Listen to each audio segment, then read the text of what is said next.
வந்துட்டா ஒரு முக்கியமான விஷயத்தை பத்தி நம்ம சொல்லி ஆகணும். 1977ல புரட்சி தலைவர் எம்ஜிஆர் அவர்கள் தமிழ்நாட்டில் ஆட்சி அமைச்சாங்க. ஆனா அதுக்கு முன்னாடியே 1974லயே இங்க புதுச்சேரியில அவங்களோட ஆட்சி அமைஞ்சது.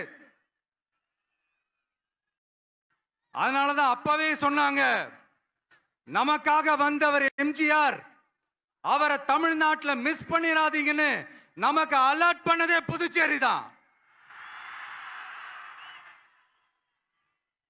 அப்படிப்பட்ட புதுச்சேரியை நம்மளால மறக்க முடியுமா?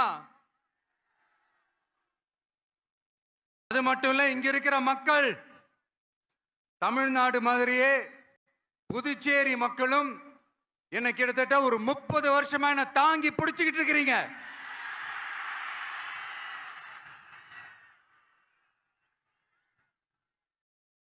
அதனால இந்த விஜய் தமிழ்நாட்டுக்கு மட்டும்தான் குரல் கொடுப்பான்னு நினைக்காதீங்க.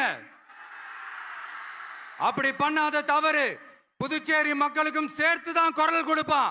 அது என்னுடைய கடமையும் கூட. அதனாலதான் இங்க நீங்க ஃபேஸ் பண்ற பிரச்சனைகளை பத்தி இன்னைக்கு நான் பேசுறதுக்காக வந்திருக்கிறேன். அது மட்டும் இல்ல, இந்த புதுச்சேரி கவர்மெண்ட்டை பத்தி நாம சொல்லியே ஆகணும். இது டெஃபினட்டா தமிழ்நாட்டில் இருக்கிற மாதிரி நம்ம திமுக கவர்மெண்ட் மாதிரி கிடையவே கிடையாது.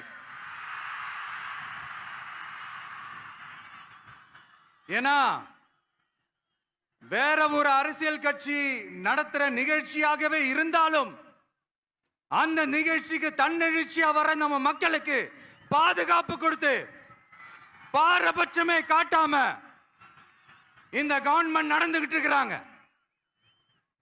அப்படிப்பட்ட இந்த புதுச்சேரி கவர்மெண்ட்டுக்கும் நம்ம புதுச்சேரி சிஎம் சார் அவர்களுக்கும் இந்த நேரத்தில் என்னுடைய மனப்பூர்வமான நன்றிகளை தெரிவிச்சுக்கிறேன். இத பார்த்தாவது தமிழ்நாட்டில் இருக்கிற அந்த திமுக கவர்மெண்ட் கத்துக்கிட்டா நல்லா இருக்கும்.